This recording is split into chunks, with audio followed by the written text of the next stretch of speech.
I work at the intersection of infectious disease and molecular biophysics. So the essence of life happens at the molecular level. I look where molecules interact with other molecules. And I study how the worst viruses known to man interact with the human immune system and how they function. So I blend a lot of different techniques in my lab. I do protein structure determination. So I try to figure out the atomic or molecular structure of the molecules that build up life. How are they folded? What do they look like? How are they shaped? How do the surfaces interact where a virus meets its host? I also combine that with virology, immunology, tromping around in Africa where these viruses live. So I get to do a lot of different things. The goal of my research is to understand why viruses are bad and how we can defeat them.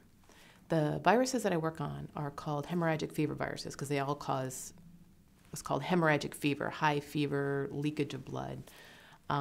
They are Ebola virus, Marburg virus, Lassa virus.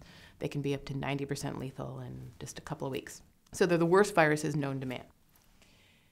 They are tiny, lean, mean, stripped down little machines. So the human genome, your genome, has 20 or 25,000 genes. So you make 20 or 25,000 different kinds of protein molecules that do, each one has their own job. Well, these viruses have these tiny little genomes, so evolution has compressed them to be lean and nimble. Instead of 20,000 genes, they have 4 genes or 7 genes. So they just make this little handful of proteins. And so, 4 proteins, 7 proteins, 8 proteins is all they have to combine and put together to cause this tremendous disease for which we have no defenses and no cures.